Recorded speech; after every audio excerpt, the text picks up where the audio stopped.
Good evening, everyone. I call the City Council meeting for Wednesday, October 14th to order. A lot of things going on in our world and city and state, so take a moment of silence to think about those, please.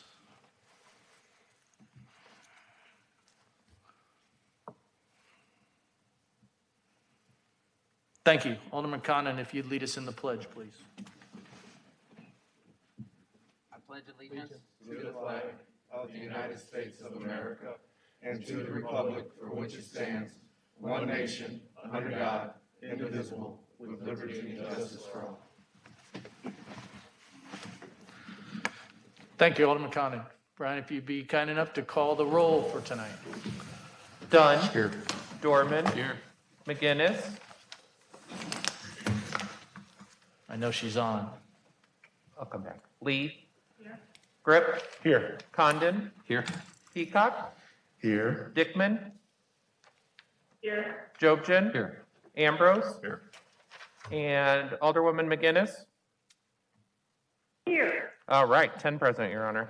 Thank you. And I can't see her, so if we're having trouble, obviously Corey and I are staring at each other, so we'll do that. Okay, thank you, everyone. Good evening. As we begin the meeting of the City Council, I'd again like to welcome all of those in attendance and those who are viewing on the computer or mobile device. Respectfully welcome your comments and opinions. Please keep in mind you talk to the council, you're also sharing your thoughts with our fellow Davenporters and everybody through the region. Happy you're participating in city government and ask that your participation please reflect the common desire that we all share to make Davenport a greater place for everyone. At this time, if you have a cell phone, if you'd please silence it or turn it off so it doesn't interfere with anybody talking. Wish to address the council on a specific item, please do so, come to the podium, especially during public with business, and state your name, ward, or address, and if you're not from here, we'd love to know where you're from. You'll have the opportunity to address public with business. I talked about that. So please be respectful, ask that everyone observe, and I know you will, the commonly accepted rules of courtesy, decorum, and good taste. Thank you, everyone. Will an alderman please move approval of the City Council meeting minutes for September 23rd, 2020? So moved. Motion and a second. Mr. Peacock and Mr. Dorman. All in favor? Aye. Any opposed? I apologize. Any opposed? Very good. That's approved. Ms. Spiegel, City Administrator, anything for us this evening? Nothing this evening, because I presume you're going to cover Saturday's Hope under your... Saturday. Yes. Got it. Trying to remember. If I don't, hit me in the head. All right. Will an alderman move approval of the report of the Committee of the Whole for October 7th, 2020? So moved. Second. Motion, second. All in favor? Aye. Very good. Thank you. We have 9 appointments this evening. That's good to see people want to participate. So, and 1 proclamation. So the appointments are, and I'll read them all and then ask for a motion to approve. Scott County Public Safety Authority, 1 appointment. The recommendation is Carrie Tompkins, former alderwoman. Citizens Advisory Committee, the Grievance Subcommittee, 5 appointments. Joseph Olberton, Elizabeth Hodges, Joseph Winkler, Dave Woods, and Chad Kiefer. Riverfront Improvement Commission, 2 appointments. Julie Tunn and Tom Guy. Zoning Board of Adjustment, Dan Darlin. I'll accept a motion for approval. Second. Motion and a second. All in favor? Aye. Aye. Any opposed? Very good. We have 1 proclamation, Pregnancy and Infant Loss Remembrance Day. Alderman Dorman would do that, accepted by Jack Golden. Alderman Dorman. Thank you, Mayor. I'll read the proclamation as it's written. Whereas Infants Remembered in Silence, Inc., and many other nonprofit organizations work with thousands of parents across the United States who have experienced the death of a child during pregnancy throughout early childhood. And whereas many of these parents live in, deliver in, or have buried a child in our community. And whereas those parents and families deserve and require support and understanding during their time of grief. And whereas promoting the awareness of the challenges faced by those parents and families is a positive means of establishing support, resources, and understanding in the community. And whereas Infants Remembered in Silence was founded in 1987 to offer support to parents whose children died from miscarriages, ectopic pregnancies, molar pregnancies, stillbirth, neonatal deaths, birth defects, sudden unexplained death of a child, sudden infant death syndrome, illness, accidents, and all other types of infants and early childhood death. And whereas the City of Davenport would like to encourage support and understanding in our community by proclaiming this day in honor of these children, acknowledging their families and communities surrounding them. Now, therefore, we, Mayor Mike Matson, and the Davenport City Council do hereby proclaim October 15th as National Pregnancy and Infant Loss Remembrance Day, and encourage each individual in our community to help support the efforts and awareness of National Pregnancy and Infant Loss Remembrance Day. The City of Davenport Skybridge will display the color purple on from Monday, October 12th through Sunday, October 18th, in recognition of National Pregnancy and Infant Loss Remembrance Day, dated this 14th day of October 2020. I move the proclamation. All those in favor? Aye. All opposed? The proclamation has been moved. And in order to accept this is Jax Golden on behalf of the Infants Remembered in Silence.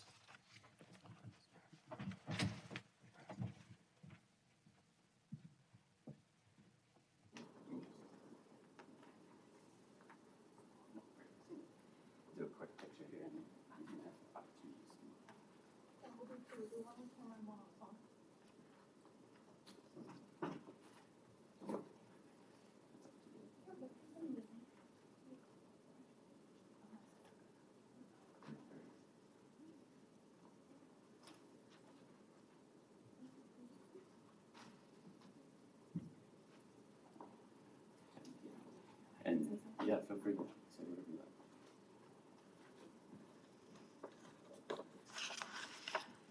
Thank you, Mayor Matson.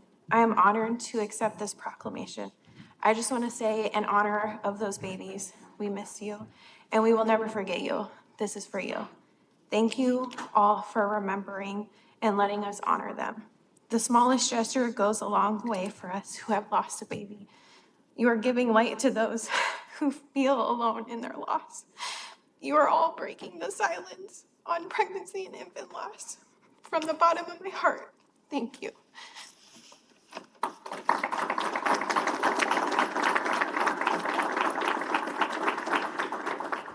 Thank you. All right, now petitions, communications. I'll start, and I remembered, so. If anybody's so inclined, 9 a.m. Saturday, we are starting the first piece for the Time Capsule of Hope event. So in coordination and working with the school district at Vanderveer Park at 9 a.m., we will have a little ceremony and have some a representative from each school, a child, and some of the other folks around the community, and some music and some John Legend stuff to plant a tree to start the event called the Time Capsule of Hope. So children, or anyone quite frankly, can write down a goal, a dream, a hope event, and we're going to take that and for the next few months ask the community to provide that, and then in the spring put all of these in a time capsule and put it in the ground, and then bring it back up in 2036 at the Davenport's 200th anniversary. So if you're inclined to stop by at 9 a.m. in Vanderveer, this is the first piece of community Time Capsule of Hope event. It should be a really cool thing. So Ms. Spiegel, if you'd like to add anything, we're cool. Yeah, okay. All right, so Alderman Dorman. Thank you, Mayor. First off, I'd like to announce that my Fifth Ward meeting will be next Tuesday here in the chamber council chambers at 6:30. We'll be discussing the fire department as well as our typical NETS officer update and any announcements that I have as well. We've been doing over the past couple of meetings now streaming via the city's homepage as well as a Facebook Live, and then you can also come in person if you choose. It's been working out well, so we'll keep it going as long as the COVID is still a thing. So I'd love to see you there. Secondly, we heard yesterday from our SMID organizations, our Self-Sustaining Municipal Improvement District. I think I got that right. And what some of their ideas are for our capital improvement project list. And a recurring theme that they all had was the speed around these business districts.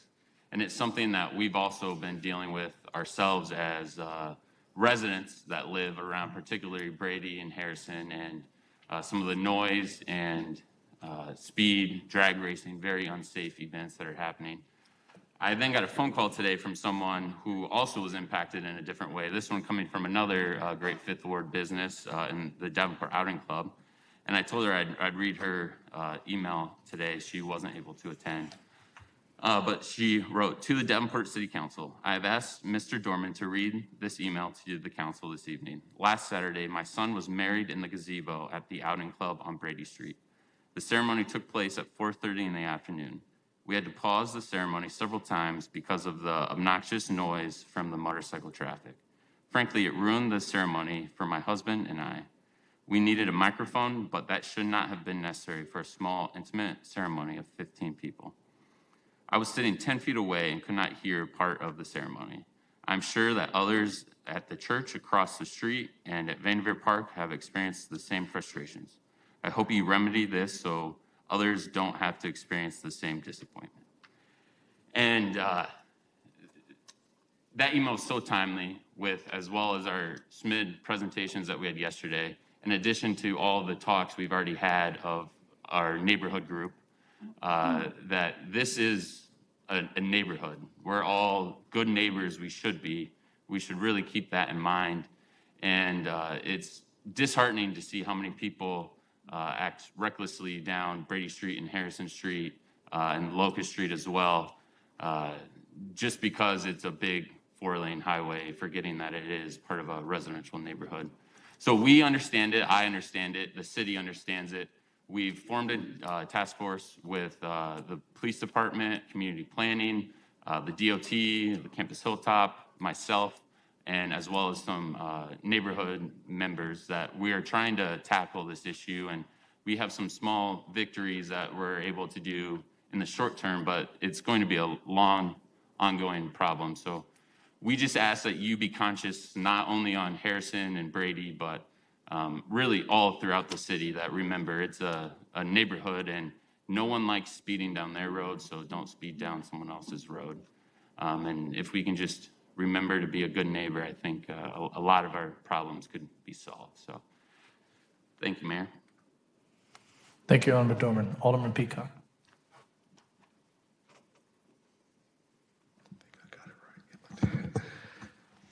Thank you, Mr. Mayor, and thank you for your leadership with this council.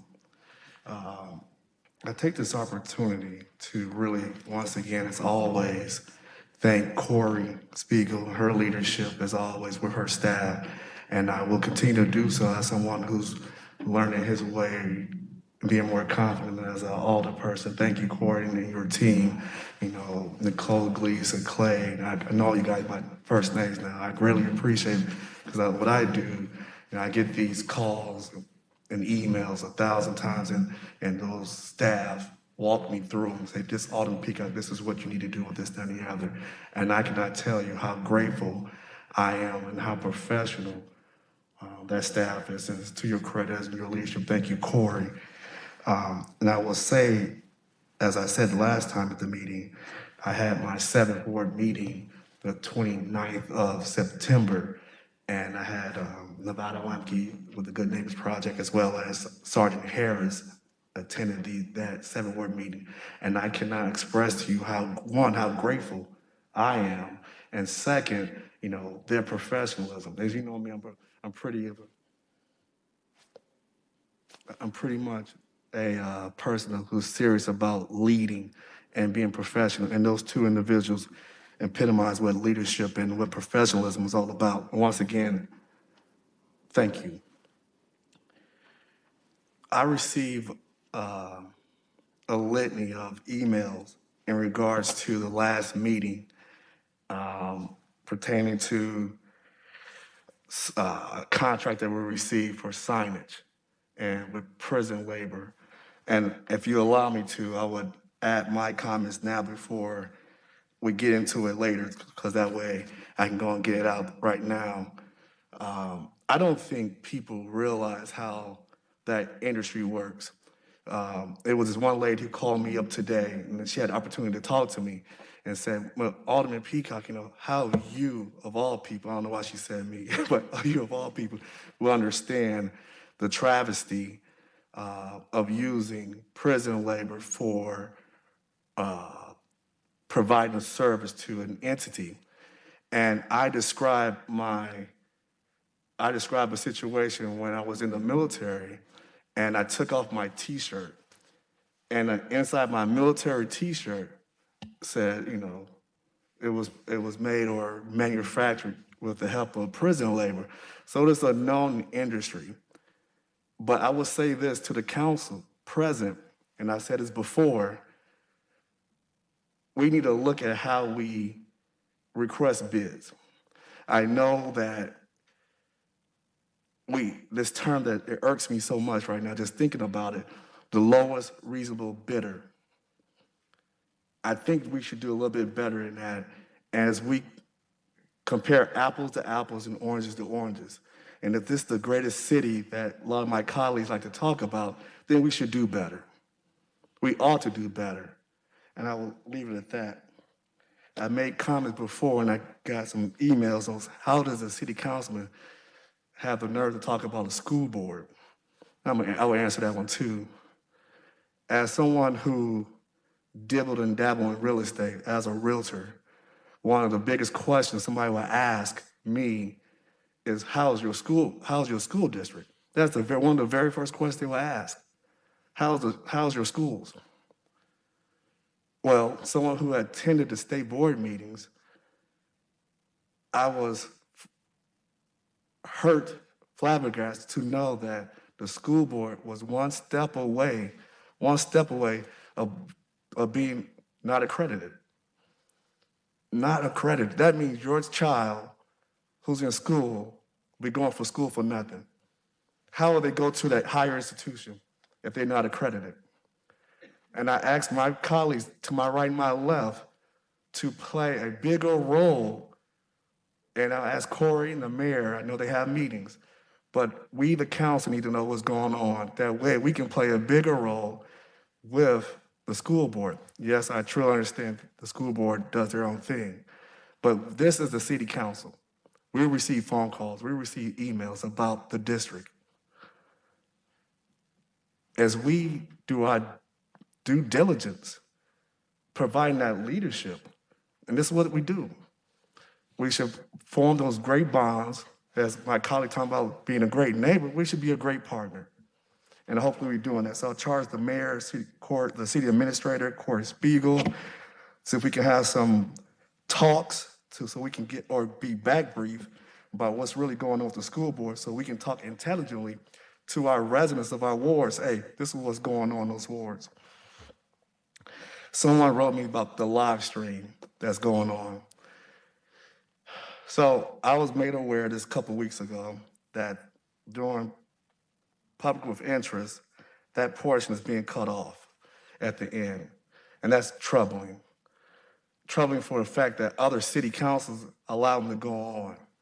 And if certain people feel some kind of way or feel that being charged with certain accusations make us liable, then how do other city councils do it? If this is a great city, we should allow freedom of speech. If this is a great town, we should allow freedom of speech.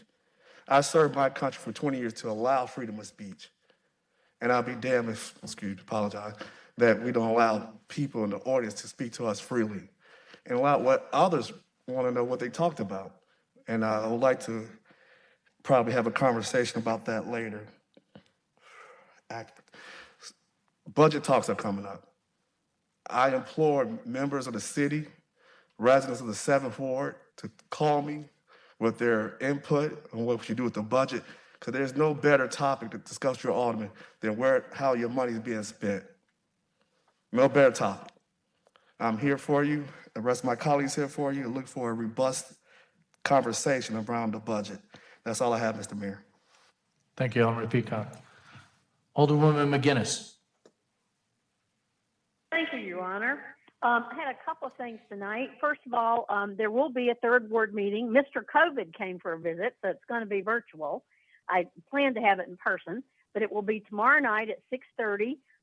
If you go to the city's website and go to ward meetings, then and do the drop down, it'll tell you how to log on. You can log on online, or you can log on and call in on the telephone. John Vance, who is the city arborist, is going to be our guest. And John is a man he's well named. He loves trees. He's like Johnny Appleseed, I guess. But he's very concerned about our urban canopy. There's been disease, there's been cold weather, there's been the derecho, and our urban canopy, which is the lungs of our city, is really hurting. So he's concerned about that, and so he's going to talk about how you can what we can do to help, and also answer any questions you have about your trees and what you might be able to do this time of year. John's very entertaining. He knows a lot about what he does. And then we'll be talking about regular city business and questions and concerns that people have. And that is tomorrow night at 6:30. And again, go on the city's website. I've sent out an email. I put it on Facebook, but it gives you your login. And of course, tonight wouldn't be complete without one more census update. Of course, this probably is the last because our Supreme Court, in its infinite wisdom, decided to cut it off yesterday. So there is no more census. I talked to one of the workers, and work ends locally tomorrow. They have been out doing enumeration. So I wanted to recap, because I've been looking at the numbers again this week and sort of looking at the overall picture. We didn't have much movement in terms of, these are the self-response numbers. It's very important. That's what we controlled through this process, and we've got some things to be pretty proud of. The follow-up enumeration set the whole number of people counted at 99.9%. It really didn't move over the last week. I know that census workers were working. They were following up on cases. They called me. I reached out to people to try to help. And so I know they were working hard in these last few days. And so we did end up at 99.9%, which a number of states did. And I kept looking at self-response, because that's something that we can look at locally and see increases. So it didn't we didn't move the needle last week in terms of self-response, but we had increases week to week in 20 of our census tracts in the city of Davenport, and that's something to be very proud of. Also, Iowa was 5th in self-response across the country for this whole big shindig. So let's look at the next map. These are our local numbers. And, you've been looking at this map. You're probably tired of it for the last, 6 months. And so what we see today are a few updates, and I wanted to read some of those to you. And what might not, first of all, Census Tract 115 got into the range of being within 5% of its number in 2010, so it was in the red. It's no longer in the red. And these will probably be the last numbers we'll see. So 19 out of our 34 census tracts exceeded the 2010 self-response rate. 6 out of the 34 census tracts came within 5%, and 9 out of the 34 were 5% or below the self-response rate. The United States exceeded, Scott County exceeded 2010, and Davenport, we came within 1.6% of our 2010 self-response rate, which is incredible given how difficult this whole thing has been. So, and that's due to a lot of people. I also went through and started looking at these numbers, and you'll see there's a lot less red here than there was a few weeks ago, and red means the ones that haven't met or are within 5%. But here's what I realized today, and this is pretty exciting for a nerd like me that likes numbers. So in 2010, we had 19 census tracts that achieved 70% or greater. This year, in 2020, with all the issues, we had 21 that exceeded 70%. How about 75% response rate? In 2010, we had 12 that reached a 75% response rate. This year, we had 15. That's fantastic. And then in terms of census tracts, which reached an 80% self-response rate, which meant, that's a huge number. We had only one in 2010 that reached 80%. Guess what? This year we had 4. So that's incredible. I want to give some quick awards. So the It Ain't Over Till It Over award goes to Census Tract 124 in First Ward. This week alone, and it wasn't one of our strongest performers, but this week alone, it piled on half a percentage point in 1 week. And I'll swear if we'd had our extra 2 weeks, it probably would have made its number in 2010. So kudos to them. In terms of most improved, that has to be Census Tract 12801, and that's in the 8th Ward. The Census Tract 801 had the highest number to its number in 2010. It was 6% above where it responded in 2010 at 75.6%. So that's a phenomenal achievement. That's the highest increase of any census tract in the city. And then we had our 4 census tracts that did over 80%. Census Tract 111 in 4th Ward came in at 80.6%, and then Census Tract 101 came over in the 6th Ward, came in at 80.5. Census Tract 12902 in the 6th Ward came in at 81.6%, and Census Tract 131, which is McClellan Heights, that area came in at 84.6%, which is just incredible. So kudos to all of these census tracts. I wanted to thank a few people internally: Samantha, Kurt, Jerry, Brian, Tiffany. I know other people jumped in and they stuffed envelopes and did all kinds of things through this whole time. Administrator Spiegel for supporting this initiative right from the get-go. All the aldermen who promoted with door signs or did door hangers or talked to their residents.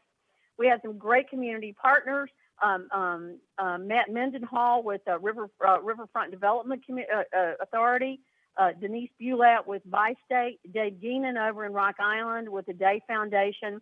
We had great partners with our schools, and we had wonderful committee members. I want to give some special thanks to a few people tonight. Mike Reyes, who worked really hard for LULAC to put an initiative forward. Mike Miller with the food pantry, and Ralph Kelly with the Davenport Food Pantry. They worked especially hard, helping us reach out to hard to reach groups. And Amber Bordolo with QC Interfaith, who was constantly working, trying to reach those hard to reach folks. She did a great job. She did a lot of that on her own. So I just want to say thanks to everybody. We'll see how it all comes out, and I appreciate everybody's support in this over the last year. So that's it for me, Mr. Mayor. Thank you, Alderwoman McGinnis. So as we're glad that you're participating. We're glad that at least what I'm seeing right now, you look healthy and wonderful.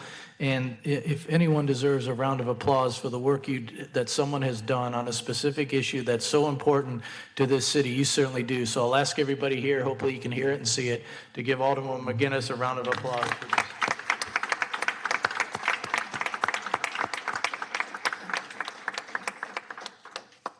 Good job as always. Your passion is contagious. Thank you very much. So, Alderwoman Lee. Thank you very much. I'd like to add to that for Marion. We've all had, but she especially has done incredible, considering that she was just ramping up as COVID hit. And I'm very disappointed at the Supreme Court decision because it did not take into consideration the problems that this country ran into with COVID. So, good job. I also wanted to say that I'm very excited about the Time Capsule of Hope.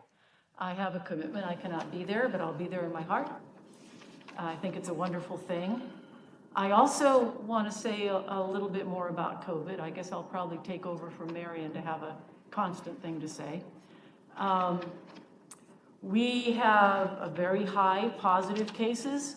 I've seen numbers between 11 and almost 19% of the positive cases. High rates, generally indicate a good time for more restrictions. The World Health Organization recommends having less than or equal to 5% for 2 weeks before lifting restrictions. And we have very few restrictions here in Iowa. She's counting on us to be doing the right thing. And again, we're between 11 and 19% positive cases. Our hospitals are getting filled. They're in trouble in terms of capacity. And I just want, I want to thank everyone here who is wearing a mask, and those, of course, who are wearing it correctly over their mouth and nose. You're showing respect for other people, and as well as for yourself. So I'm very happy to see so many masks. Again, if you count excess deaths, which is a number of deaths above normal over time, we're headed in this country towards 300,000 deaths. That's basically emptying out the Quad Cities. It's that many people. So I just want people to think we're headed into a time where it's getting cold. We're going to be spending more time indoors, more time with people. So I just want to encourage you to wear masks. The other thing, some good news now, is I'd like to ask Chad Dyson to come up and talk about the Goose Creek Golf Course, disc golf.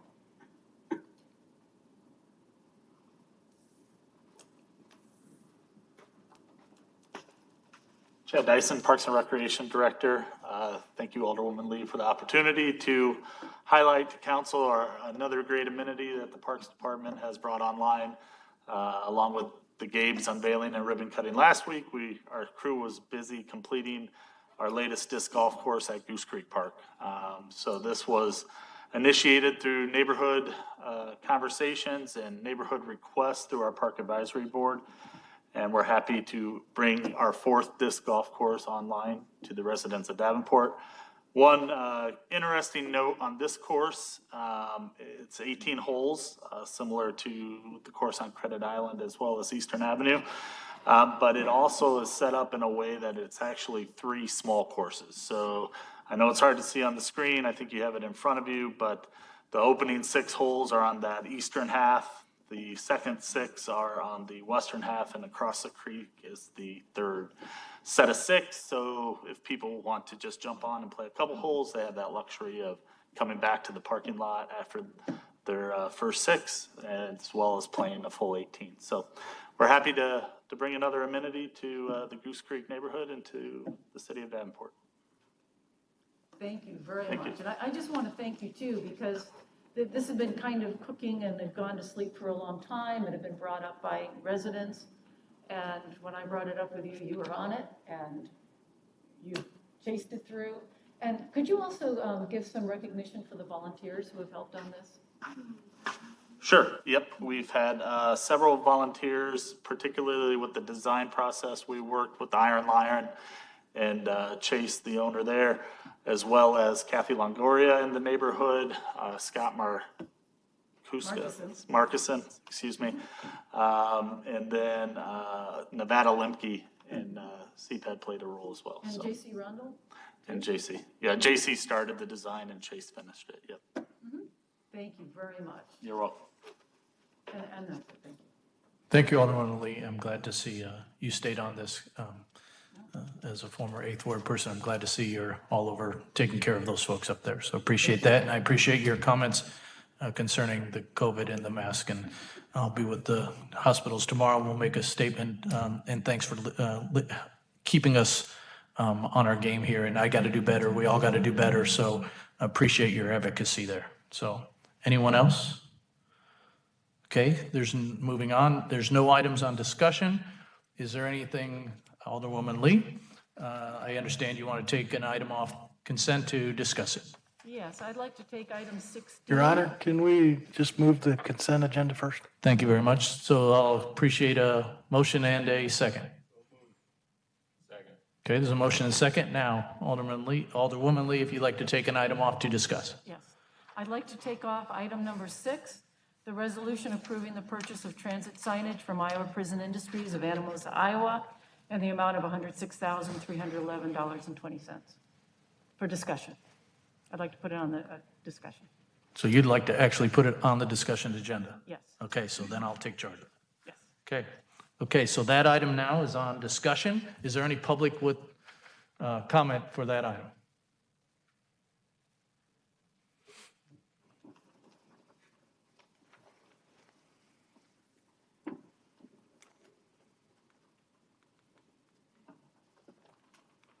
Hey. All right.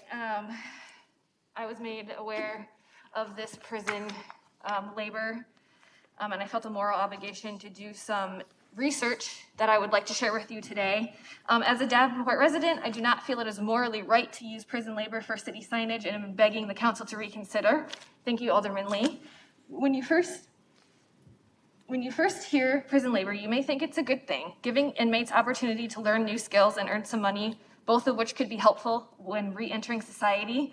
But thanks to the 13th Amendment, prison labor goes wildly unchecked, leaving inmates especially vulnerable to abuse from their employer and unfair wages.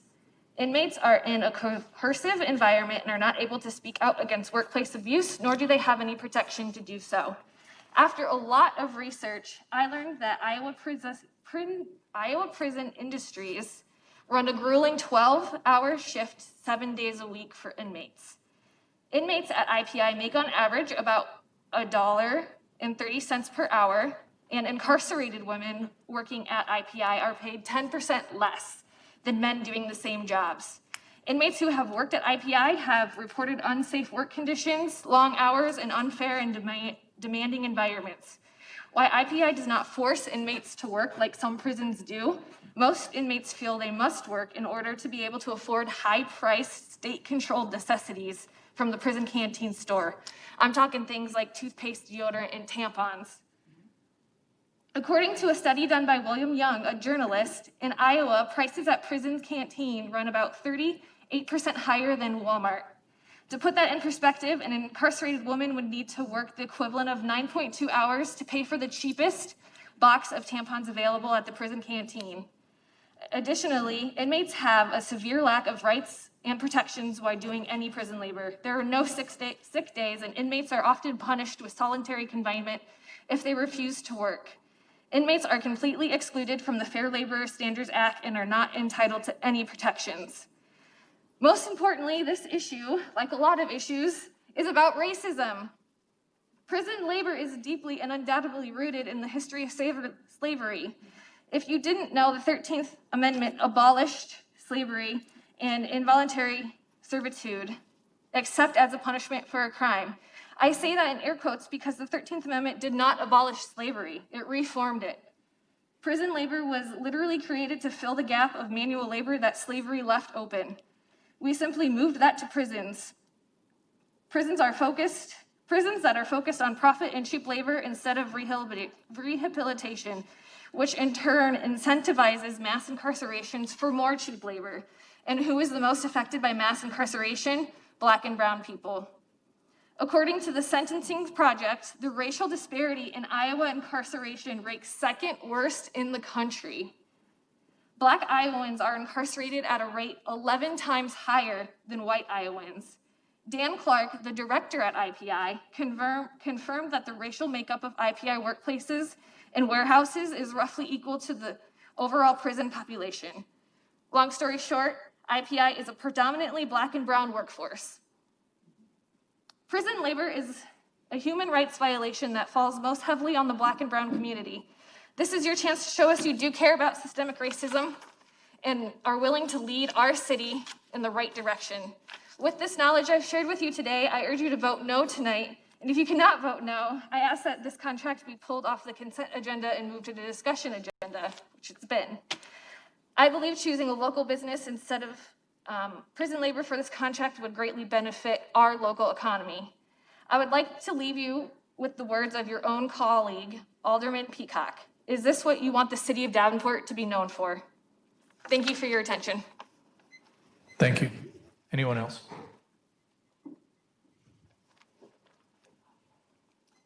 Hello. Kelly Cruz, Rock Island's first ward.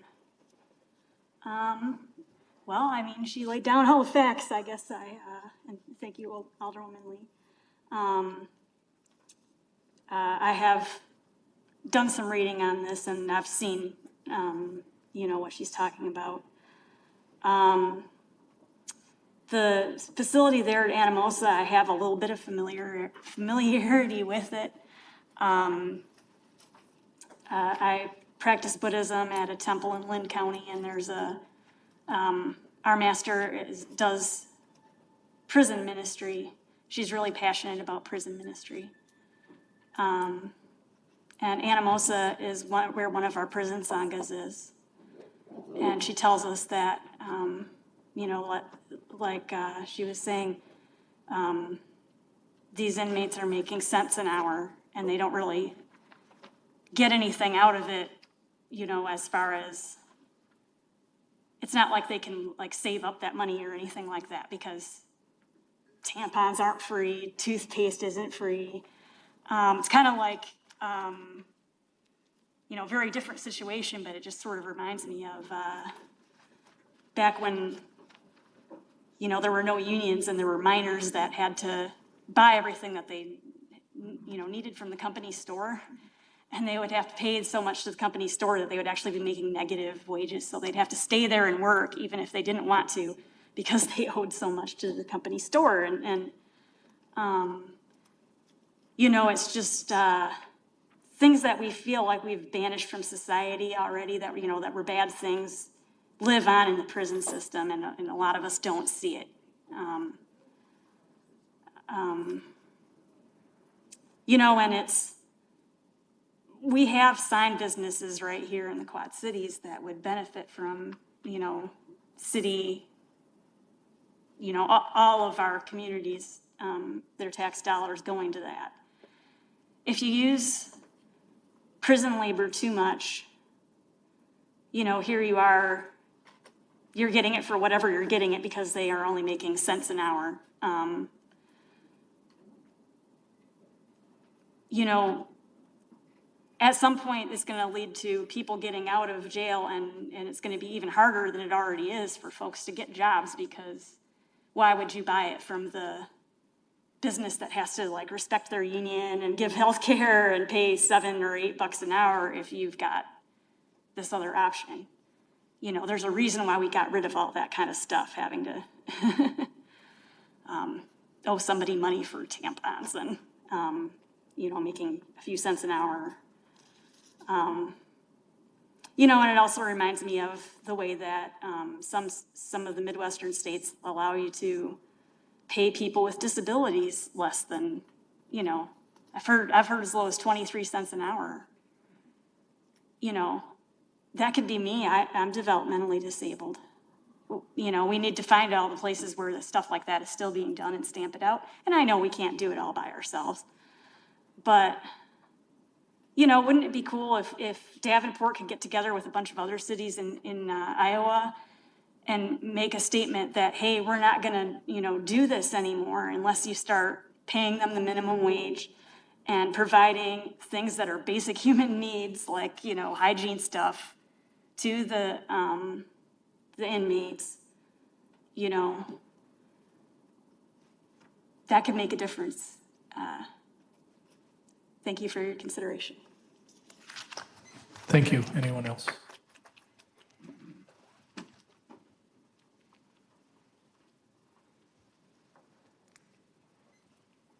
Dennis Platt from the 6th Ward. I just wanted to add to that conversation. Iowa Prison Industries puts out a 5-year report, and there'll be one coming out this year. The last one was in 2015, and I've got a copy of that here.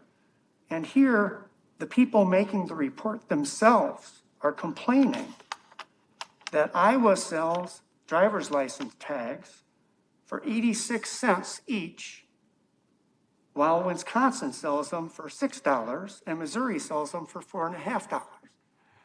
That's the level of exploitation going on, that pricing power has fallen out of these products because the workers are exploited so badly. It's pretty dramatic. What if that $100,000 was spent right here in local businesses, paying local people, and that money turned over 7 times? Wouldn't that help Davenport more? Wouldn't that improve our economy and reduce our crime? I think so. Please consider taking another look at this. Thank you. Anyone else?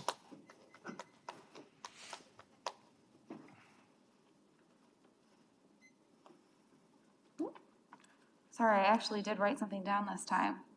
Hi, Cassandra Irwin, 6th Ward. I would like to first acknowledge Judith Lee for putting this off of the consent agenda. That is, as always, the first step to making a change is making that first initiative. I would like to encourage the rest of the members to vote no to this agenda item.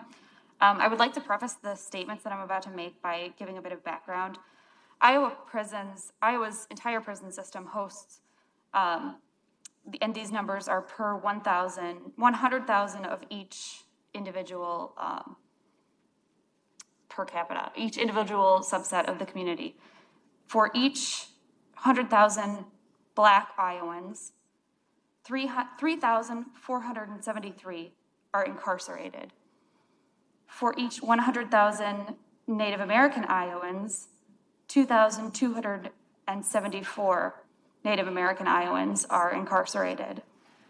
And by stark contrast, for each 100,000 white Iowans, 324 white inmates are incarcerated. White people make up 90% of the general population of Iowa. Now, with that information, it's important to know that workplace protections, like Title VII protections and the FSLA, like they said, are not afforded to most prison laborers. Those protections grant workers protections like pay guarantees, providing that they are paid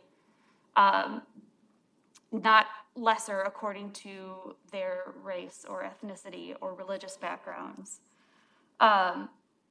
According to the criminal justice fact sheet, many formerly incarcerated individuals' statements, most prisoners are working full days, and at Iowa Prison Industries, those can be up to 12 hours for less than $1 an hour. That's 2016 numbers.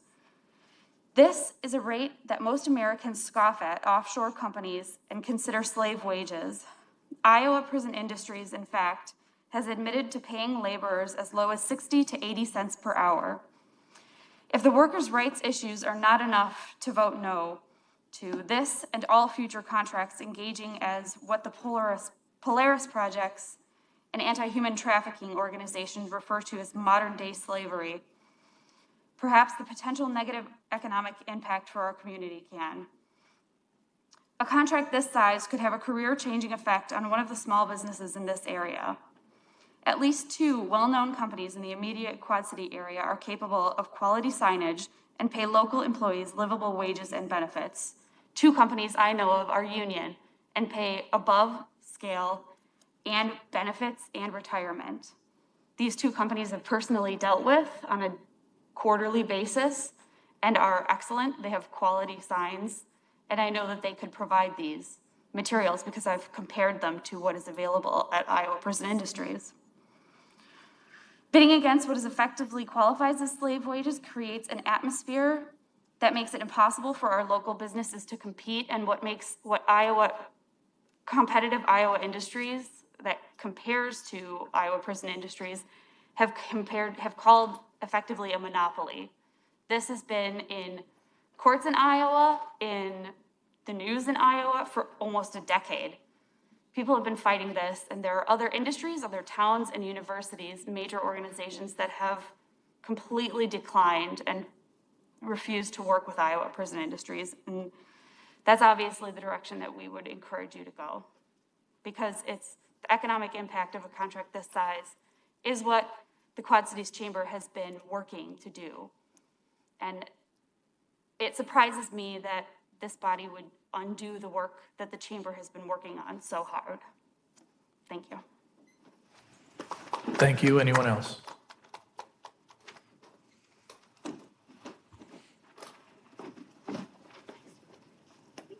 Jody Walker from First Ward. Okay, you've heard people's comments. as they provide their conjecture and perception of the inmate work program. I'm here to provide factual data that I found during my research. Per Iowa Code 904.89, paragraph 1, no inmate is compelled to work for private industry while incarcerated. This is a voluntary basis. Paragraph 1C, inmates shall receive pay comparable with wages paid to persons in private industry. Thus, they are not paid pennies by the hour. Paragraph 1D, and this is all on the internet. If injured while working, inmates received workers' comp according to all federal laws. This reflects proper earning wages behind bars. According to the Iowa Code, paragraph 5.A1, inmates are required to surrender some of their earnings according to as follows.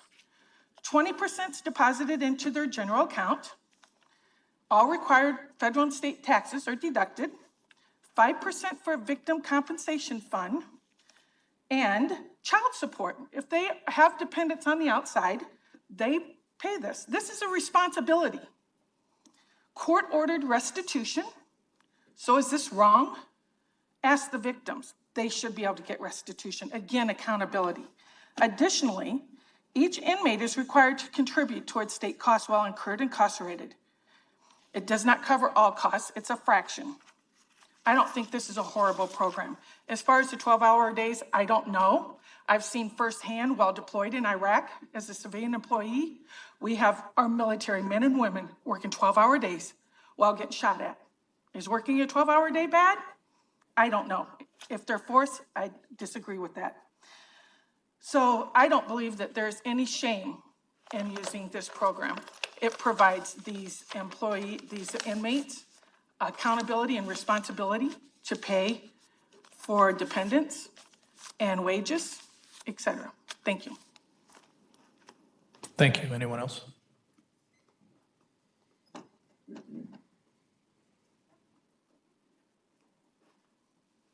Dan Audie, 2nd Ward. I want to thank Alder Peacock and Lee for raising the red flag on this. $106,311.20. The way small business has been hammered this year, you would think one of those other bidders would really like a contract from the city of Davenport to help them through this tough time. Would ask you to vote no. And if you can't vote no, open it up for discussion so that the people can see what's all involved with this contract. How many signs are there going to be? What are the material costs? What were the other bids? I think at a minimum that should be done, but I would ask you to vote no. Thank you. Thank you. Anyone else? If you have anyone else, please come.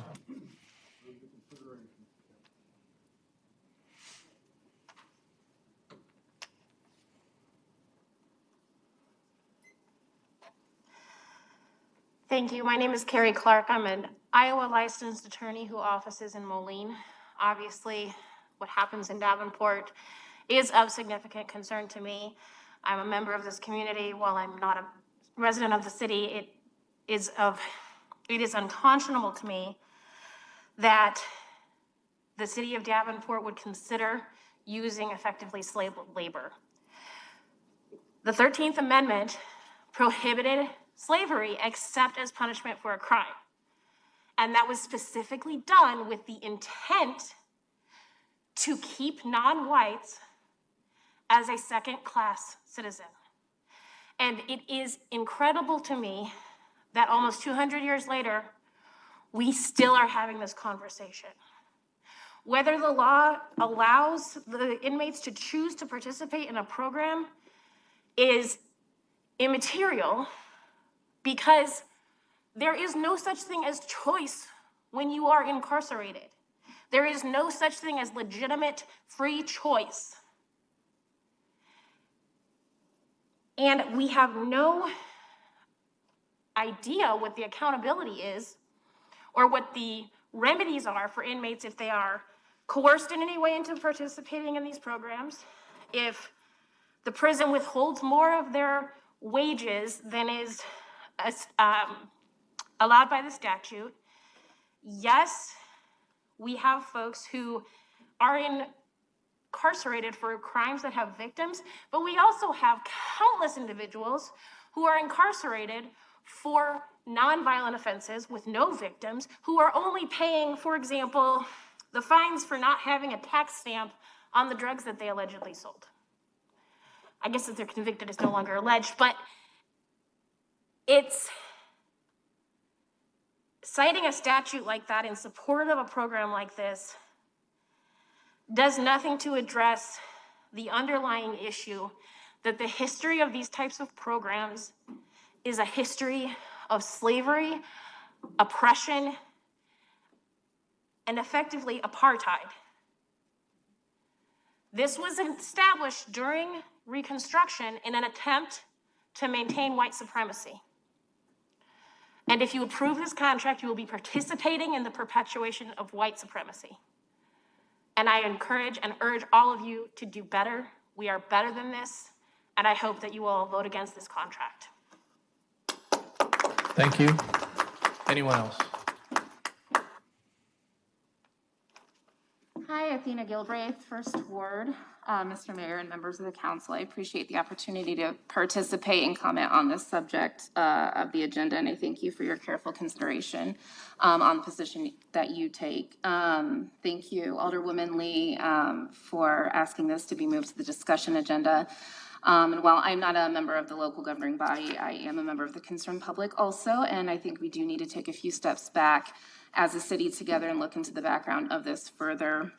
I did want to comment really quickly that Iowa Prison Industries actually, well, there are two types of prison workers in Iowa, those who work traditional or state-managed industries, which include license plate making, signage, so on and so forth, including furniture manufacturing. And then there are those who are leased to private corporations, otherwise known as private industry enterprises, and that's what Iowa Prison Industries are. So in theory, a prisoner working in a prison-run industry in Iowa makes the state minimum wage of $7.25 an hour, but in practice, the Department of Corrections takes 80 to 90% of those earnings, including those funds to pay off court debts and victim restitution. I don't think anyone behind me disagrees with victim restitution. However, we do disagree with slave labor. It is no secret that the system is flawed when it comes to the bidding process. However, that shouldn't suggest that the city of Davenport should participate in the perpetuation of its flaws. We can be socially responsible when we invest in companies across the board, as this communicates to the community that we prioritize people over profit. This stance feeds into the general quality of life for residents and small businesses right here at home. I also did a bit of research into IPI upon this resolution being brought up last week, and what initially piqued my interest was the name of the contract in and of itself. IPI does a really great job of explaining their side of why they are the company to beat when it comes to using them for contractual labor. However, upon further investigation, I was able to find out what they do not say is a direct conflict to what we as a city would consider as being great. IPI used to be situated along the Mississippi River in Fort Madison, Iowa. I actually grew up in that town. It is a prison town. We have signage all over the place that says, "Do not pick up hitchhikers in case they escape from prison." That's how I grew up. That's where I grew up. Your dad was either in prison or he worked at the prison. It's one of the 9 industrial sites owned by Iowa Prison Industries. It is managed by the state. Every worker at the plant, from the signage designers to builders and technicians, is an inmate incarcerated by the state of Iowa and part of an inexpensive labor force used to help pay for the prisons that they're held in, including the Iowa State Penitentiary in Fort Madison. Stanley Hart is 52 years old. He is in prison here in Iowa. He drafts blueprints for the IPI, and he makes $1.24 an hour. His daily routine at Iowa Prison Industries consists mainly of bidding projects, reviewing project plans, and estimating materials. When IPI upgraded operations to its plant in Anamosa, Hart is one of the few inmates who helped design the new shop buildings. His hourly wage placed him in the 54th percentile among incarcerated earners. The average wage among state-operated prison industries nationwide is 87 cents an hour, with starting wages around 30 cents an hour. So again, those wages are taken away. Low wages are at the root of the prison industrial complex, a phrase used to describe the overlapping economic interests of government and industry. Prison industries historically are rooted in the U.S. chattel slave system. The dismantling of that system after the Civil War left private industry without free labor. So a system of convict leasing was introduced to keep manual labor cheap. Now it's used to keep profits high and taxes low. IPI was founded on that very same system. One of the reasons why it's so difficult to talk about prison labor is because it has become so heavily monetized, but I think it is important to give a go at it. A few of the things to consider when deciding whether or not to move forward with approving this contract are, first and foremost, this is prison labor. As many of us have alluded to over the past few months, actually, the mass incarceration rate in this country is very problematic. And I would be remiss if I didn't remind you that the criminal justice system in and of itself disproportionately affects people of color, including in the state of Iowa, where only 4% of our population is Black, but yet makes up 24% of our prison population. The other aspect to this system being a proxy for racial injustice, as well looking at those numbers, a very important question came up at the last meeting that wasn't able to be answered in full. As we have previously mentioned, we did the homework, and Iowa Prison Industries pays its male prisoners about $1.24 an hour and pays their women prisoners about $1.31.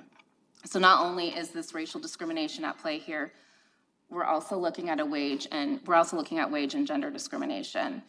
As I'm sure you're aware, prison labor workers are not privy to the same type of benefits that you or I may be entitled when it comes to insurance, healthcare, sick pay, or workers' comp. And I'd like to ask that as a city and as our city council, you look objectively at this and see it from a human rights standpoint. The use of prison labor perpetuates the exploitation of humans in order to slash costs and to Ms. reap Gilbert, higher please finish. benefits.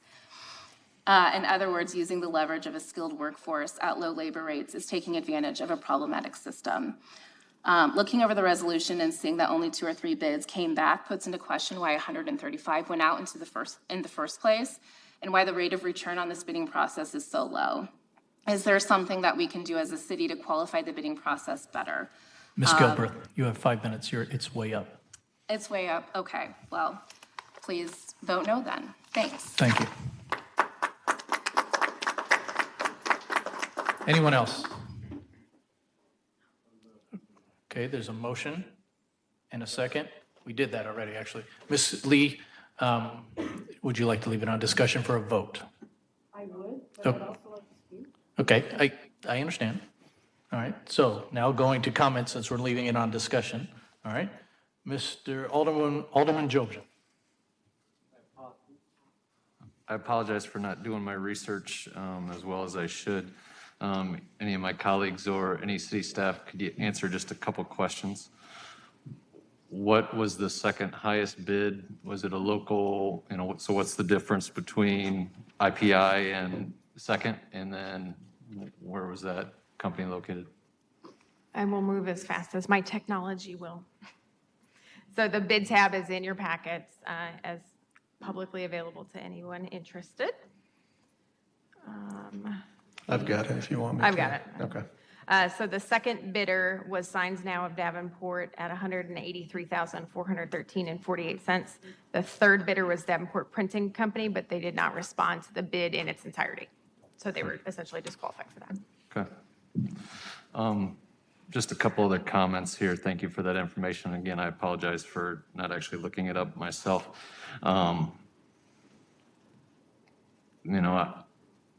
Just conflicted, and probably my vote will surprise people in this room this evening.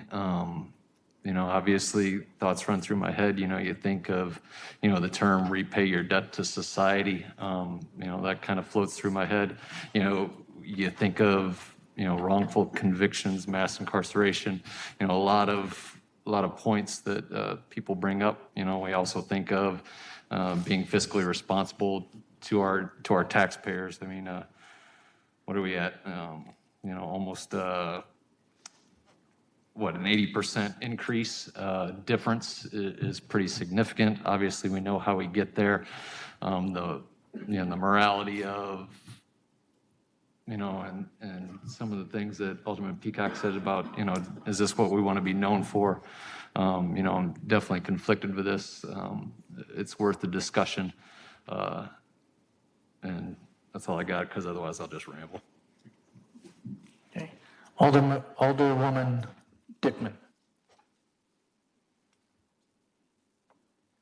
And I'll ask everyone to maybe up here speak up a little bit more, because the Alderwoman Dickman and Alderman McGinnis are having a hard time hearing us speak because we're just used to speaking to us. So Alderwoman Dickman, if you'd like to comment, I see you want to comment. I'm sorry, I can't understand half of what's being said.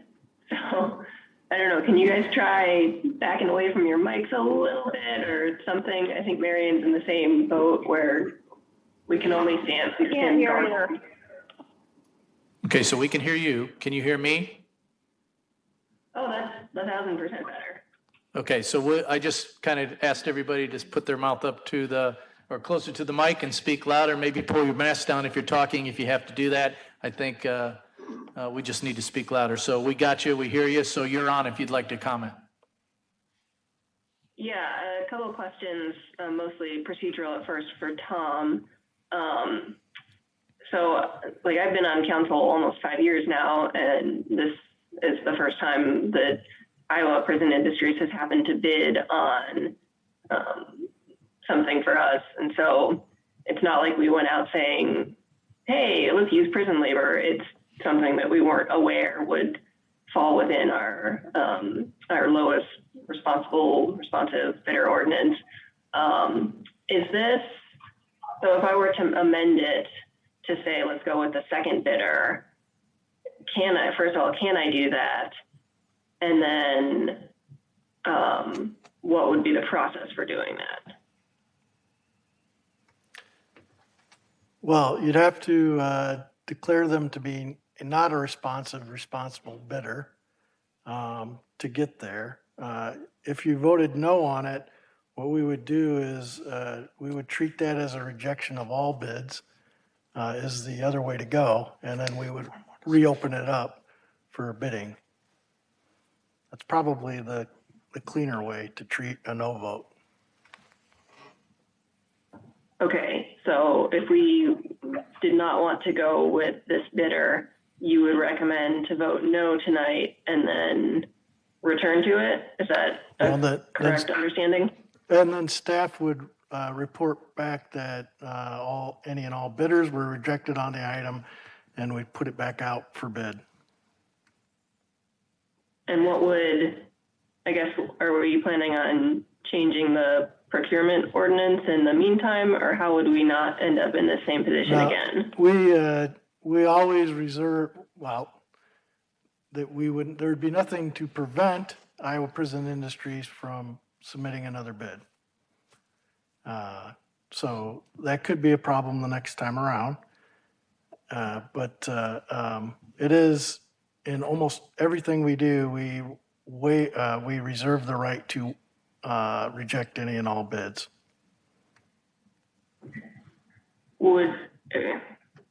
Sorry if this is going over the same thing again, but couldn't we just decide to go with the second bidder now? You're going to have to find them as being not responsive or responsible.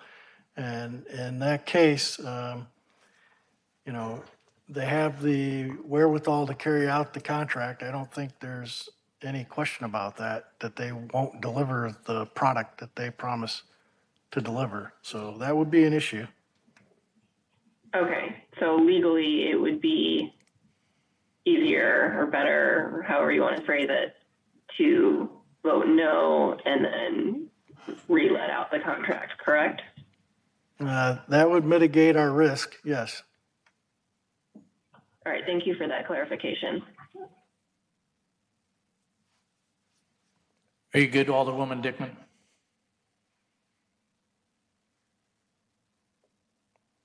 I'll take that as a yes. Okay, Alderwoman Lee. Thank you very much. And Please speak close. Yes, I'm impressed with the amount of homework. I'm really pleased to hear you talk about the 13th Amendment, because we usually say that that just ended slavery, but there is that clause in there where it clearly did not. If you're convicted of a crime. And so it's worked that way in heavy incarceration. What caught my attention with this one was the fact that it was a prison industry. I am aware of the basis of it in the 13th Amendment. And I asked some questions of staff, and Director Merritt helped me out with some information about Iowa prison industries. And one of the questions I asked was, how much do they pay? Looking at the materials that they sent to Director Merritt and that she forwarded on to us, they do not pay a wage. They pay what's called an allowance. And that's what allows them to get beyond the wages. So the information that was provided to Director Merritt was they pay its employees between 58 cents and $1.92 an hour, with an average earning of $1.15. So 58 cents an hour for an allowance. And she was told that these rates were recently escalated by 10%. So they were paid an allowance of even less. I really have a moral problem with using prison labor, again, on the basis of the 13th Amendment. They are not paid minimum wage. A lot of their money is taken from them, and as Iowa Prison Industries told me, or put in their information, they're given the benefit of safety and security, which means they are incarcerated. That's not really a benefit, but they tried to say that it was a benefit. So I have a problem with that. My interest, building on what Alderwoman Dickman said, is it seems to me that we could put in an RFP that that all employees that would be involved with this would be paid minimum wage. That seems to me as a decent solution for getting around this issue of a 58-cent allowance.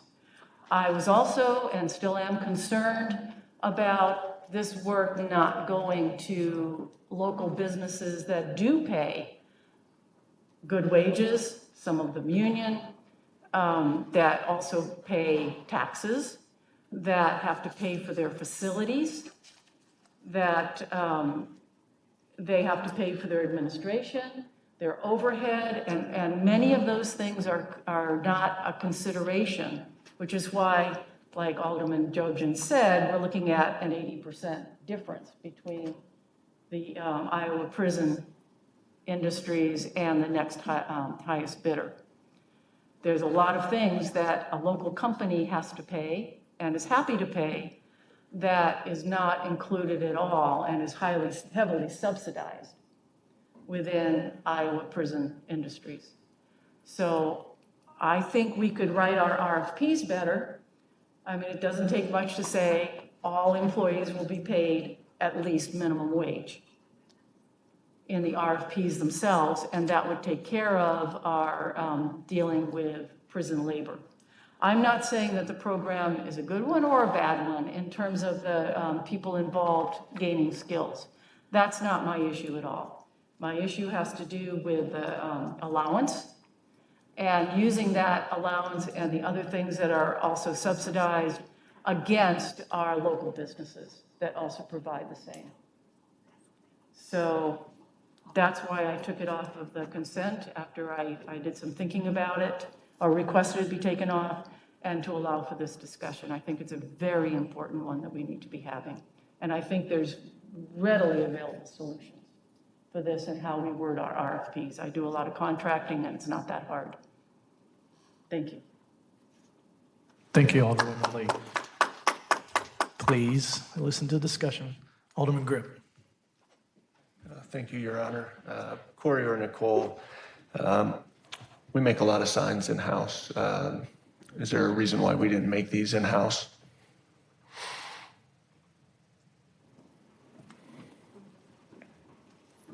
So Nicole Gleason, Public Works, just for context, this is a large volume of signs. As I indicated in the meeting last week, the idea was to have them kind of in ideal places for people to stop and wait for the bus for safety reasons. So for us to make this volume of signs would take years. And then the second issue, which we would also need to research a little further, is some of the bidding process when we use grant matching funds from the FTA, we're restricted a bit in the way we bid. So in the case if the low bid is required regardless of wage, we may have to forego FTA funds if we don't take lowest bidder. So that's another bit of research staff will have to do. So, any other questions? Not for you. Okay. Thank you. Appreciate it.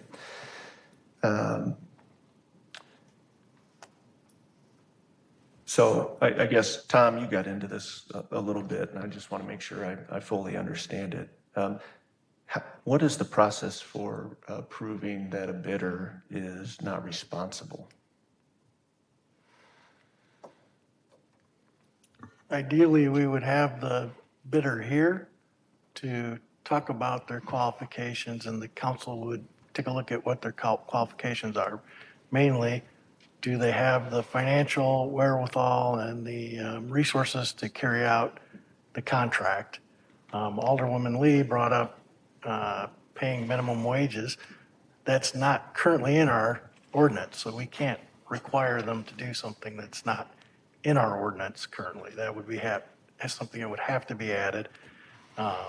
This is different, so we shouldn't confuse this when we're doing a public improvement project. We have very little room to do anything there. This is a purchase, so it's more controlled by our purchasing ordinances, although Nicole pointed out there may be some, rules if we're using federal dollars that cause a different outcome. But at the end of the day, if there's going to be a no vote or a declination of this bidder, it would be my advice that it's just a no vote and we treat that as a rejection of all bids and put it back out, because they haven't been here to talk about their program or give you all a full picture of what it is that they do.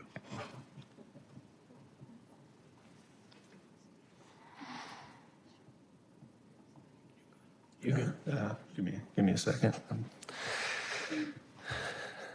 What would their recourse be if they felt that they were the lowest responsive and responsible bidder and we still did not select them? Would they have recourse to come back on the city?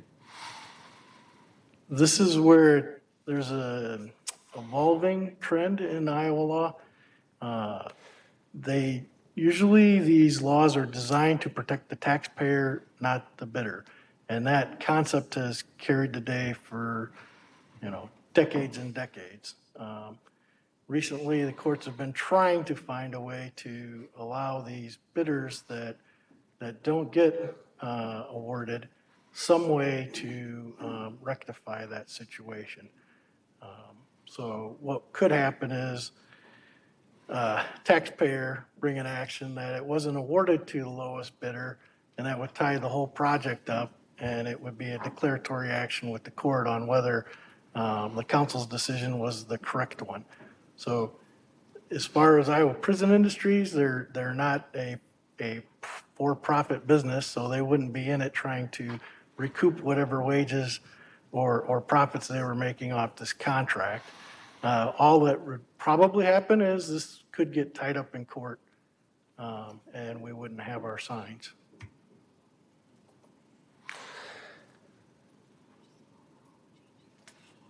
All right. So my thoughts are we get these comments all the time. We get them from all different sides. We get them from the unions. We get them for the for-profit business. Now we're getting them for this issue. You shouldn't pick the lowest bidder. You should pick the next guy because he offers value that isn't necessarily monetary. So we deal with this all the time. And I am not, I would rather a small business owner get the money than Iowa prisons. Now, $77,000 difference. It is number two is a small business. It is locally owned. It's a national chain, but it's locally owned. And then number three was another local business, locally owned, locally operated. So I could go two ways. I could vote yes, and we do it this one time, and then we work on the permanent solution of how do you keep them from bidding again. Now, I'm in year 5, never seen them selected for a bid in my 5 years. Or we could vote no, it goes back out for bid. It may come back, right, and they are lowest bidder again, and then you may have to, well, so that's kind of where my head's at with it. Either way is agreeable to me, so.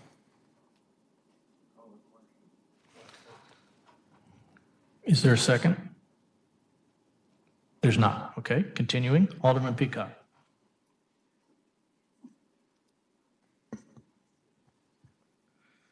Thank you again, Mr. Mayor. How long do we wait? How long do we wait? Do we continue to kick this can down the road? I had to sit here and I had to squirm in my seat from wanting to jump at the apple and to refute some of the things that were said. One of my colleagues talked about, very vigorously, supporting small businesses.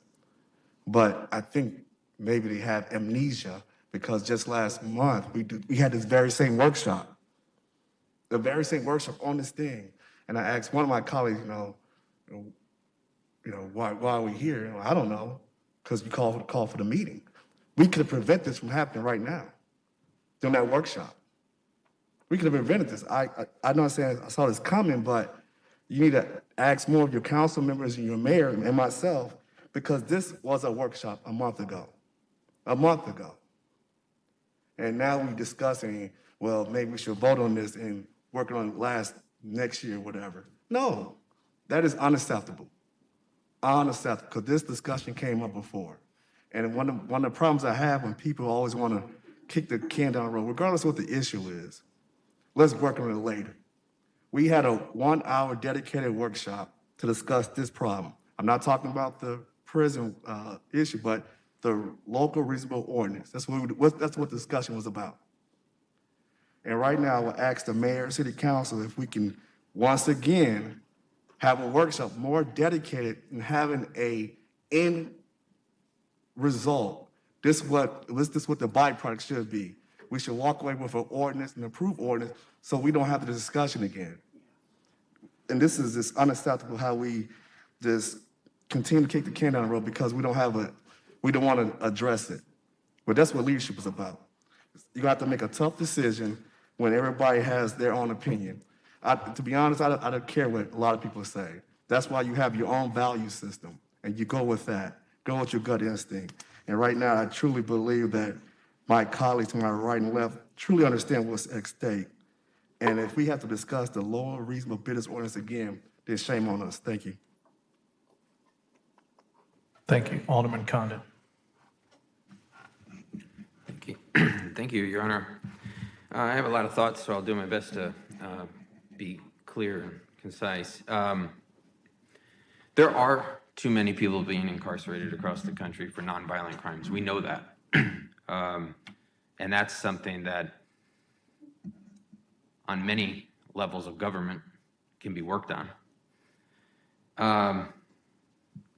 And yet I'm wondering, what does reform look like inside of a prison if not being asked to work a job and pay for your financial responsibilities? There have to be some redeeming qualities to this reform program. It may not be the model, the best model, but I think that's what the program is getting at.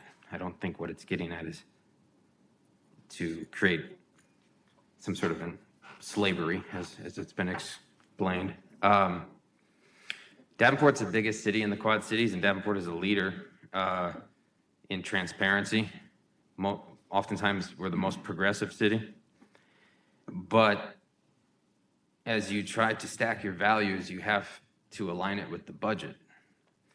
And when you're faced with an opportunity to buy a hybrid car or a normal car,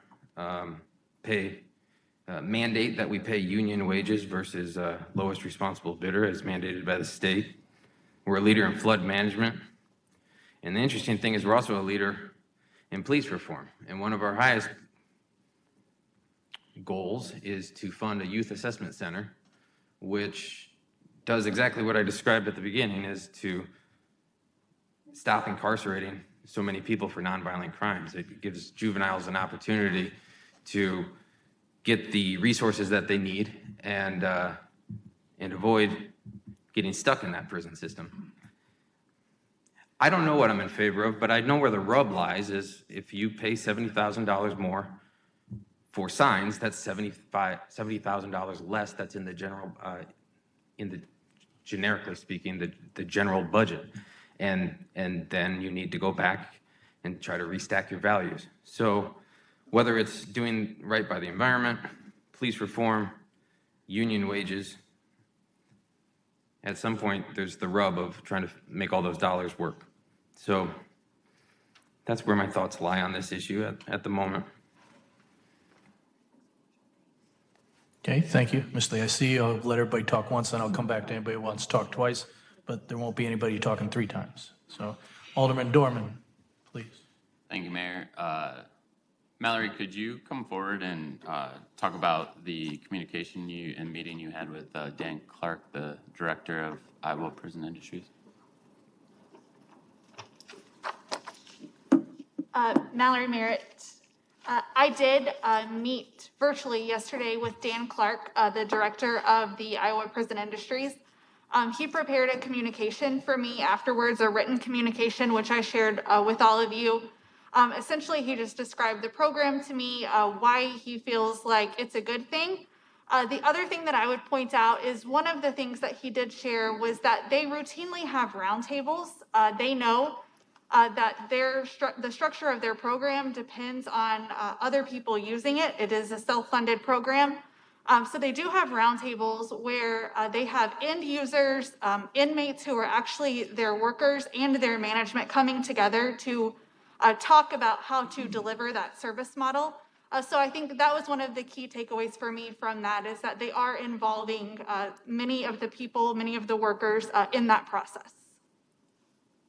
Thank you. That's all I have for Mallory. I appreciate it. So in my day life, my day job, I'm an accountant, and I love accounting. Most people find it boring. But this, to me, I feel like we're getting hung up on some accounting technicalities. In the email that Mallory forwarded on to us that we've talked about, Dan wrote in here, work training is one of the many programs and interventions that the Department of Corrections uses to increase the odds of success for re-entering citizens. While participating in programs like these, men and women receive an hourly allowance. In addition, of course, the state pays for the person's costs associated with incarceration, including mental health treatment, medical and dental care, security and supervision, etc. These costs average about $35,000 a year. So in the accounting world, we have product cost accounting, where you can assign your overheads to your different products however you feel is necessary. When you're in a for-profit business, you run a fine line of allocating your costs to the right product so that when you sell said product for whatever price you sell it for, you're truly getting your full margin back on that, and that you won't be selling something for a loss. If you don't include your overhead and things like that, you very easily could think you'd be selling for the right price, but you did not allocate the right costs to said product. That, though, you do have to weigh with making sure that you don't over-assign costs to a product, because you very easily can outbid yourself in the market. If you over-assign your costs to one product and you're still trying to make your 20% markup margin, you could be not able to compete with the rest of the market because you're overburdening your product that you are trying to sell. In this case, we laid out that we've talked about the allowances and how they might not add up to be minimum wage, but what we're not recognizing in this equation is instead of paying the inmates in this situation the $35,000 directly that we've talked about, assigning all of that cost to the signs in this case, and then transferring the money to their bank account, and then asking for the bill right back. Instead, they are only assigning the allowance cost, which we've determined is not minimum wage, to the product. Is it right? Is it fair? I don't know. But it's not that we are not here paying people cents on the dollar. They are getting $35,000 based off of Dan's email. That money is not all going to their bank account. It could go to their bank account, and we could then send them the bill for $35 to recuperate the other costs that are associated with the prison. It's more of, to me, a accounting dilemma and not necessarily we are paying these people below minimum wage dilemma that we've talked about here. We could ask them to assign more of the cost of the product, and it would probably then relate closer to the $70,000 of the other one. However, that's not where their bid came in, and those are conversations we can have later today, or later in the year. The notion, though, of slave labor is alarming that we are using those words when it simply, to me, is a accounting issue. But there are so many other positives that he also laid out in this email.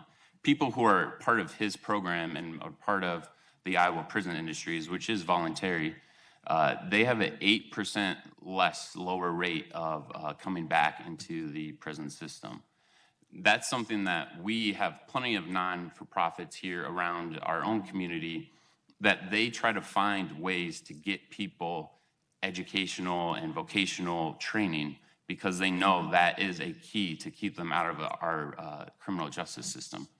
How many times do we read the police report that we receive from our police department after a shooting incident, and it's someone on their second offense, they just got out of prison and they're again back into the criminal activity?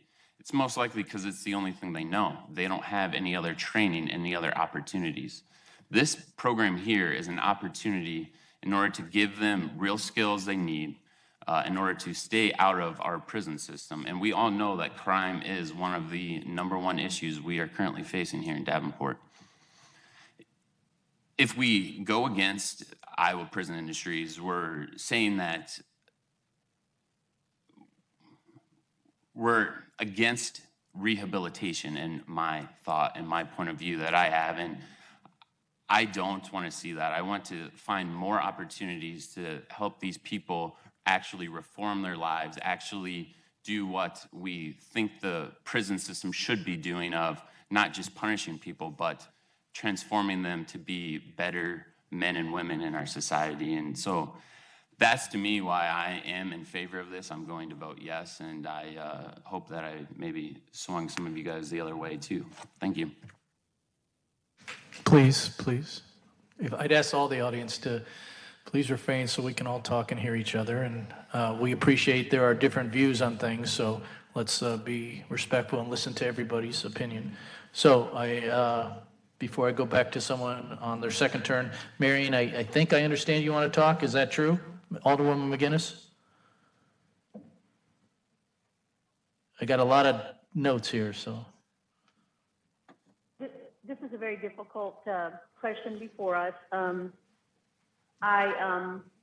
It sounded to me that there were even questions about, I'm a little surprised if there's federal dollars somehow associated with this. I think that was brought up by perhaps Director Gleason.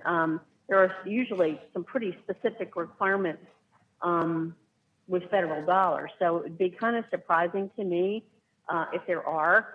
And it sounds like there are some questions about that need answering. I understand this may be something that, people don't want to linger on, but there have been questions tonight for sure. I probably take this a little too personally. I'll share something I don't with many people, but my only nephew was convicted in North Carolina of killing a man in 2000, and he will live and spend the rest of his life in prison. And he has no parole in North Carolina. I am quite cynical about training programs, I guess, the efficacy of them. Now, that's in North Carolina, it's a different prison system. He has had jobs here and there. This is very personal for me. He committed a terrible crime. In my family, you don't go and kill people. And my family feels, he is serving that time, but he will never get out. Now, I hope it's better for people who are, incarcerated and are, trying to work their, whatever brought them to prison. But there is something, for me, very distasteful about this. And I can't, everybody, most of you tonight have been very logical about what you said, and I appreciate that and appreciate the logic, but I feel like if we don't have to do this at this day and time, with the discussions that we're having in our country and the things that have gone on in the past year, this just doesn't feel like something we should do right now. That is an emotional reaction on my part. I understand that, but it feels not the right thing to do. Certainly not the right thing to do unless we have a lot more information. And there have been some good questions asked tonight. I just wanted to share that, and I don't think I would want to vote on this tonight. Thank you, Your Honor. Thank you. Alderman Dunn. Thank you, Your Honor. I listen to Mary, and I agree there's a lot of questions out there that need to be answered, and we don't have the answers. My concern is when we send something out for bid, and we're kind of bound by our own set of rules of the lowest responsible bidder, are we going to open ourselves up to a precedent for the next one that comes along that says, hey, I want to use this labor, that labor, so that's concerning, and I agree with Patrick. We need to tighten up our bidder ordinance laws. But so if we vote no, right, then it goes out for rebid, and that gives us time maybe to get our questions answered. But in the meantime, if we did that, could we have some representation from this outfit come in and give us a little more in depth of what they do and how they operate? Because it seems like there's an awful lot of questions out there that really need to be answered. So that's all I got. Thanks. Thank you, Alderman Dunn. Anybody else before I go back to people? Okay, Alderwoman Lee. For giving me the second chance. I was just going to ask one question of Tom, but I have to respond to Alderman Dorman. He read a sentence out of the information that was sent by Mr. Clark from Iowa Prison Industries. And out of that 35,000 comes something called security and supervision. Now, what does that mean? It means, it means you're in jail and you're paying for being incarcerated, part of that 35,000. And then of the 58 cents you make for an allowance, like people have said, you have to go to the commissary. And that is very expensive. I've done work inside the Scott County Jail, working with folks. So I've heard, how that works. And it's very difficult unless you have money coming in from outside, from family or friends, to actually be able to afford what you need at a prison commissary. So a lot of that 35,000 is that security and supervision, which is tied directly to being incarcerated. But what I really wanted to ask, but I just had to respond to that. What I really wanted to ask is, Tom, can we start drafting up some language for RFPs that do something about the underbidding due to not paying minimum wage and being heavily subsidized? Can we start working on that now? And that's in response to a couple of requests up here. Now, in fairness, the last meeting we had on this topic was about public improvement projects, which have a whole different set of rules. We were not meeting on buying commodities. This is about buying commodities. We have more flexibility here, and sure, we can do something. Okay, so you'll work with staff to bring that up before council? Yes. Thank you so much. I'm done. Thank you, Alderwoman Lee. Alderman Grip. Thank you, and Tom. I did it, my fault, my bad. All right, thank you. Tom just clarified one thing. So I just wanted to respond to the assertion that we would be kicking the can down the road on this. So the work session that I attended and the information I was presented was on construction bidding, right? Which is regulated very heavily by the state of Iowa, comes with a lot of rules and restrictions on what a city can do. This is purchasing goods or commodities, which probably has some regulation by the state. It's probably less regulated, but it is mostly our own internal regulations. Do I understand that correctly? Correct. And if someone like Alderwoman Lee wanted to ask you to draft an ordinance to ensure that the minimum wage was being paid to people who made products that the city bought, there is no mechanism that could get that ordinance passed tonight. That's correct? Correct. Okay. And if we updated our purchasing, internal purchasing requirements, that would be a resolution or an ordinance? That'd be an ordinance. That would be an ordinance which takes 6 weeks. And you could get that on a cycle after you have drafted the ordinance and you've gotten 2 aldermen to put it on the agenda. Is that correct? Correct. So we're not kicking the can down the road. We are addressing it the first time it came to this council, because in my 5 years, we have not addressed this issue because it hasn't come to us. And we are now addressing it the first time it has come to our council. That's right? That's correct. Okay. I agree with Alderwoman Lee on the premise of minimum wage being a requirement. That's all I have. Thank you. Anyone else? Okay, so I want to clarify also some of the things. So work sessions are information sharing for staff to provide us or us to provide discussions. We do not vote at work sessions. We do not make decisions at work sessions. If it's an ordinance change, we have to put it on the public notice. We have to have a public hearing. We have to conduct it for 6 weeks unless we suspend the rules. And there has to be plenty of public notice. Work sessions are simply information sharing or more gathering. So the options here tonight are you could table, you could vote no, or you could vote yes. So if no one else, Alderwoman Lee wants to stay on discussion. So if everybody's done, my colleagues, okay, we'll call a roll. Brian, please call the roll for this item that was pulled off, item number 16. Dickman? Yes, or sorry, no. Grip? Okay, so we can clarify to make sure, Tom, everybody understands what they're voting here. A no vote means this does not happen. A yes means you support the ask, and if you want to make an amendment to table, you could do that, but I'm hearing no one's interested in that. So a no means this stops. Well, you can make a table means it stays, it's just not being voted yes or no today. And you can decide how long you want to table that, but you need a motion and a second. All right, so we started the voting on noting, so I just want to make sure everybody understands what they're voting. So there's already been one. Carry on, Brian. Grip? No more discussion. No. Dunn? No. Peacock? No. Lee? No. Dorman? Yes. McGinnis?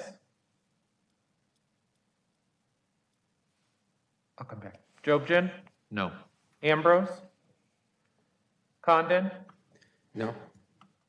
And McGinnis? Marion, can you hear me? Alderman McGinnis, can you hear me? I can hear you now. Okay, so I there, couldn't a while ago. It kicked me out. so Brian's asking a roll call if you'd like to vote yes or no. Everybody else has voted, so would you like to vote yes or no? I will vote, the vote, tell me what the vote is. So if you vote no, this if you vote no, this is done, it stops. If you vote yes, you support it. Okay. Okay, I vote no. Looks like I vote no. 1 yes and 9 no's, Your Okay, it Honor. doesn't pass. Okay, so now we're back to the consent agenda, please. We're back to the consent agenda. Is there a motion and a second? Motion, second. Okay, Brian, please roll call for the rest of consent.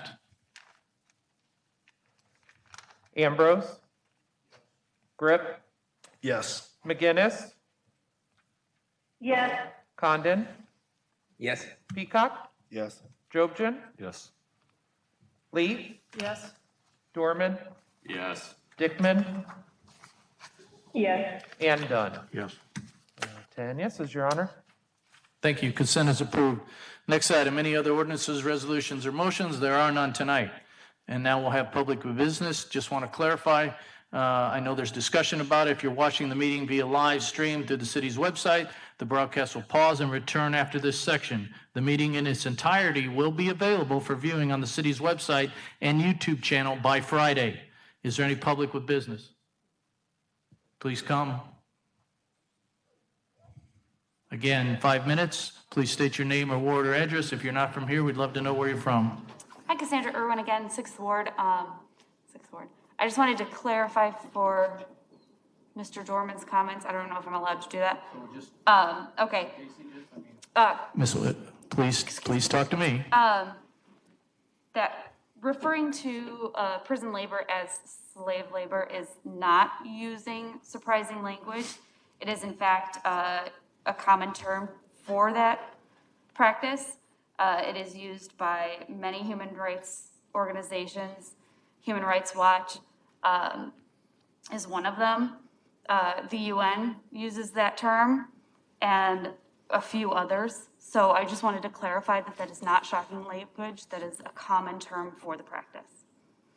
I also wanted to thank Councilmember Lee for your courageous attitude on this. It's not often that the lone woman present is recognized so much, so, well, present.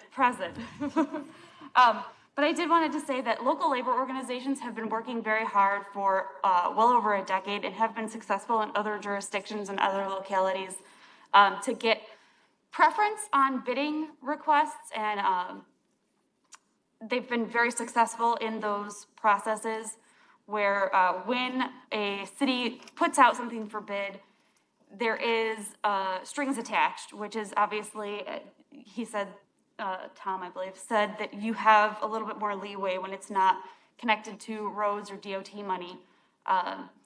You can request that you have local preference or labor preference, or you can put things that any bids that come back must meet your standards, whether that is you do not use prison labor, or you do not use below market wages, or you don't use, you can even, must be made in the region. Some labor localities have been asking for this for the past few years, and I know that it is possible. Other localities have had great success with it, and it keeps the money in the area. And those things can help bolster small businesses, especially in a time like this, bolster local businesses, which keeps all that money here, keeps all those tax dollars flowing just right here. And some of those things could be a really great addition to any kind of ordinance that you do add for this. Could be a great problem solver, and it could keep issues like this from coming up in the future. And it would really be a great boon to local businesses, local unions, and every local employee here in town. You know, like it would help local employees buy homes in the area or improve their homes and just really foster industry here. So just a thought. Thanks. Thank you. Anyone else?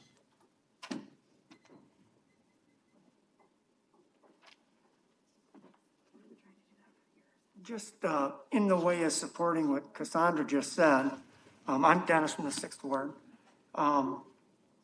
I'd like to point out that up until 1929, it was legal nationally and in the state of Iowa. It happened where prison industries were able to market products and services to all private and public entities. And it got so insane that in 1929, they had to make that illegal because people were being arrested unjustly and ending up in county jails and moved on to state prisons, and their labor was exploited. And they were literally, they turned it into an industry. So in 1929, they passed, I guess what's called the Hawes-Cooper Act, and it took 6 years for them to get it under control nationally.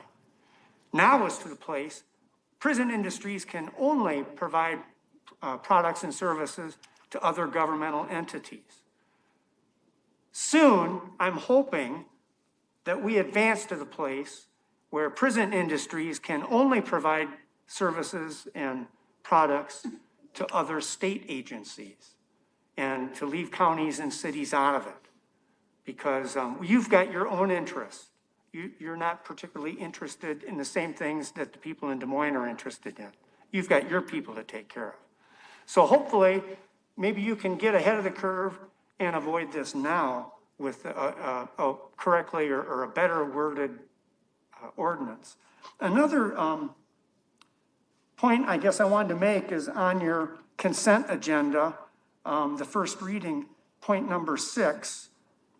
Perhaps next week, is it possible for someone to explain this to the public? Because this, as I understand it, and I'm just learning about it now, this is a pretty big deal. Because there's this part of the formula, and the other part of the formula is the housing that's left and has to be dealt with, and hopefully will function far into the future to accommodate local public needs. And that's all I have. Thank you very much. Thank you. Anyone else?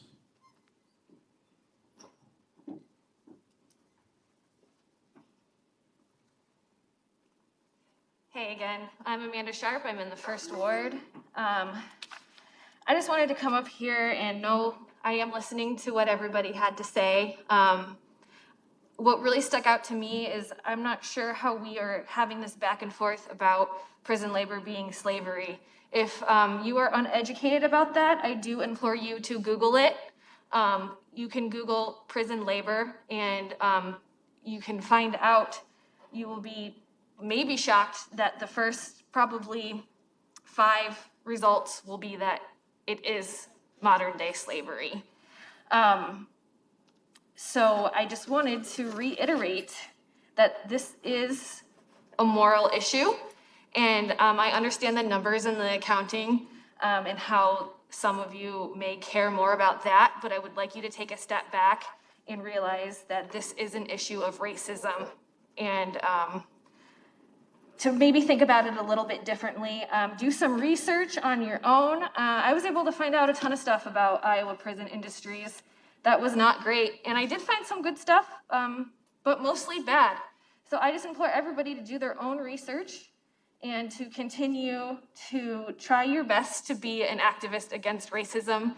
I keep coming up here and asking you to do that. It's something that I feel we can all do. It's gonna take us all. We need to work on things like this together so we can say in Davenport, we do not use slave labor to make stupid signs. Also, I'm still really disappointed that the live feed is being cut, and I would like some type of discussion or vote on that. I think that council people should have a choice on that, and that maybe we could bring that on the agenda to open it back up. Thank you.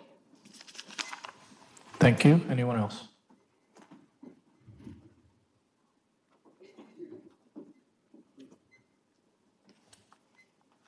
Good evening. My name is Dale Gilmore, and I live in the 6th Ward. There's probably only two of you up there that have been to more council meetings than me. And that's the two aldermen on the end. No one except those two, and many of the other ones will know that there's nobody in this room that's more of a champion of using local vendors than me. Every time we buy squad cars, we buy, and let's just look at number 14 and 15. Number 14, we bought 5 Chevy Tahoes for $190,000 at Ankeny, Iowa. Well, there's 5 Chevrolet dealers in this area, but they were the lowest responsive bidder. Number 15, we bought a Toro lawnmower for $101,000. There's a Toro dealer on 35th Street. Now, if they would have come in at $183,000 instead of $101,000, should we have bought the Toro mower from the local guy? I mean, there's, and I know that there are people that are concerned about that some of the room and board or whatever you want to call it goes to safety and security. I just want to remind you that over 70% of the operational budget of the city of Davenport is police and fire. That's safety and security. So to charge the inmates for safety and security, I don't think is out of line. Now, I don't know how much of the $7 or $8 an hour or however many, whatever they get, goes towards safety and security. But if 70% of the operational budget goes to police and fire, I mean, that's huge. So I just think that, okay, by voting no, now it's going to go out for bid again, and it's going to come back the same thing. You know it's going to come out back the same thing. And then what are you going to do then? How are you going to put in an ordinance or an amendment or whatever in the bid that this is what it has to be? We has to be somebody that lives on Brady Street, and it has to be somebody that, drives a green car and does this and does that. You can't do that. The lowest responsive bidder has to get the bid. Now, if it's Iowa Prison Industries, since Iowa Prison Industries can only sell to the federal, state, and local county municipalities, they're not, they are competing with local bidders, but I think that there's a fiscal responsibility that you all have sworn to uphold. And I think that part of that is, okay, the $190,000 in the Chevy Tahoes from Ankeny, Iowa. How many more dollars? I believe that local vendors do get a certain percentage preference on their bid, but it's just a couple few percent. And if you can't, okay, well then what if I buy the signs for $106,000 and sell them to you guys for $125,000? Now I'm a local bidder, and the signs are aluminum. Do we make sure that the company that made the aluminum pays the bidders, pays minimum wage? Do we make sure that the company that sells the reflective tape pays the minimum wage? Do we make sure that the company that sells the posts that the signs go on pays minimum? Where does it all end? I think that you just need to recognize the lowest responsible and responsive bidder, and that's where the money goes. I mean, you're sworn to morality. Morality is a big deal, but responsibility is a big deal too. So again, nobody's a bigger champion in this room for local people than me, and the two aldermen on that will tell you that. So thank you. Thank you. Anyone else?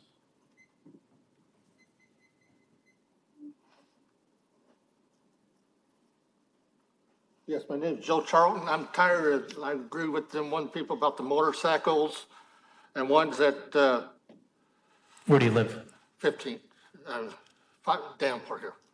And we're getting tired of that because, they keep saying open the window, get some fresh air and stuff in. You hear them. And also you got the one that BM something, they drag race down Harrison Street. They sit at the stoplight and rear up their engine and take off. And also another thing is about the cars with the big boom boxes. You'll be talking to maybe these officers, you be talking to them. Pretty soon here he comes down the street and you can't hear what the officer said. There should be something to do with it. We get the license plate number, but just find them or something. Thank you.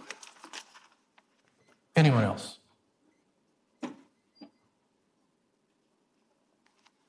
Hi, Athena Gilbraith again, First Ward. I want to make sure I have all my notes before my time is up.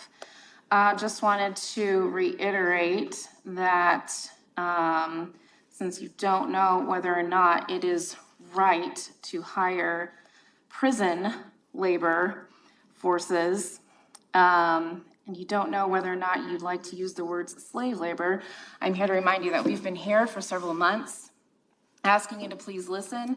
It's been refuted that you have been listening, but it's pretty obvious that you're not listening. So again, white supremacy, white privilege is back on the table since you don't understand the difference between slave labor and actual work. So I would suggest and I would implore that the city council and its mayor take implicit bias training once again, because the use of prison labor perpetuates the exploitation of humans in order to slash costs and to reap higher benefits. In other words, using the leverage skill of a skilled workforce at low labor rates is taking advantage of a problematic system. That system is known as racism. And as a member of this community, I insist that we advocate for better conditions for prisoners and all people. They are still human beings, regardless of their alleged crimes and sentences. These are mothers, fathers, sisters, and brothers. In regards to recidivism, we have a higher there is a higher United States unemployment rate, or we are in a higher United States unemployment rate than any other historical period, including the Great Depression right now. And evidence actually shows that having a record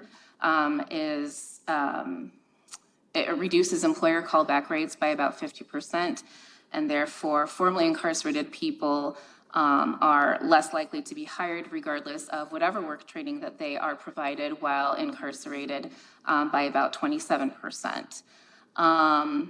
Nearly 4 in 10 Iowans return to state prisons within 3 years, and that race has been increasing at about 7.3 percentage points since 2014. Additionally, the racial disparity in Iowa incarceration ranks second worst in the country. According to the Sentencing Project, Black Iowans are incarcerated at a rate 11 times higher than white Iowans. That racial makeup of Iowa prison industries, their workplaces and warehouses are roughly equal to the overall prison population, making Iowa prison industries a predominantly Black workforce. Prison industries are problematic from the prison industrial complex alongside the otherization of over-policing of Black children. My children are Black. They are often labeled as disobedient by state and institutional systems of power. As a mother of Black children, once again, I would like to implore you to please look up the term anti-racism. I don't know whether or not you are all parents on this board, but we are still fighting a lot of racial disparities, including silencing of Black women. And I would like for you to please consider taking up more research, whether you're in a work session or not, because as Alderman Peacock said, this could have been avoided. However, here we are. And if you consider Iowa Prison Industries to make these signages, we will consider that. These people back here and me, otherwise known as the radicals, we will consider your vote as an invitation to run against you. Thanks. Thank you. Anyone else?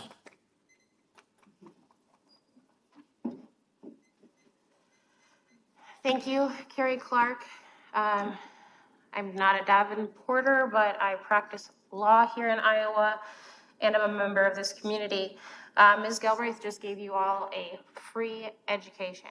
She is talking about concepts that are higher level than accounting issues. And she came here and she did that for free. And I hope that none of you take that for granted. If you're talking about how to structure an ordinance properly to ensure that you get responsible bidders, one way to do that could be requiring that they prove that they comply with the law with respect to inmate labor. At a minimum, it's still slave labor, but at least then you'd have some criteria with which to hold them accountable. And I would encourage you all, among the questions that you're asking yourselves and asking IPI, what is an inmate's remedy if they are underpaid, if they are forced to work, if in any way they are coerced? What is their remedy? Does the statute provide them a recourse? Can they sue the industry? Can they sue the city? I think that's a very important question if you're concerned about fiscal responsibility. If the morality doesn't do it for you, hopefully the bottom line does. Because if we're talking about accounting, philosophically, if a person has a free choice to either accept $35,000 a year or be free and pay reasonable taxes to support police and fire for safety and security, I can pretty well guess what each and every one of those people would choose, but the fact that they don't have a choice is the entire point. A lack of agency means that they cannot freely choose what to do, which means that their labor is coerced fundamentally. There's a reason that it's against the law for correctional staff to have sexual relations with inmates. It's because they don't have the free choice in that situation. There's no such thing as free choice when you are an incarcerated person. And to be clear, we are talking about mostly Black people. We keep skirting around that, but it's the reality. Ms. Galbraith laid plain to you the ways that she has to parent differently, live differently, and is treated differently. And I would ask you to ask yourselves whether you want to participate in that. As to people who are incarcerated repaying their debt to society, so are they doing that by being incarcerated, or are they doing that by working? If they're doing it by working, is it a debt that they have to repay, or are they doing it voluntarily? And how are they paying victim restitution with $1.15 an hour minus withholdings at the commissary? Nobody's paying victims back on that. And we don't even have any statistics in front of us about how many inmates participating in these programs have victim restitution to pay at all. So that's a red herring. Slavery is stolen labor. And this is slavery. As Ms. Irwin pointed out, it is well known, well established. It's not radical, extreme language to call it slave labor. And if the term bothers you more than the practice, your priorities are out of order. Everything is cheaper if it's stolen. I have criminal cases where I get police reports where somebody offered to sell a steamer, a stolen car, for $20. I don't know anywhere else to get a car for $20 except if it's stolen. That is why it's so cheap. That is the bottom line. It is stolen labor that the city would be profiting from. One of the previous commenters said that something about $7 or $8, and if this were a trial, I would say objection, because that's a fact, not an evidence. Nobody's ever said they were getting $7 or $8 an hour. And even that is not enough. It's not a livable wage. And if the question is whether we have to check a box on each and every tiny thing in every provision of a contract, whether the person that made XYZ is paid a minimum wage, I would argue a livable wage is what we should be going for. The answer, I would argue, is yes. We should absolutely be making sure that we are contracting with ethical vendors and ensuring that we are putting forth values. If Davenport is a leader, then lead. And if the bid comes back, what happens? We'll be back here. We'll be having this conversation again. And there's a way to avoid it, and I'd ask you to do that. Thank you. Anyone else? Pausing. Okay, there's a motion and a second to adjourn. All in favor? Aye. We're adjourned. Thank you very much.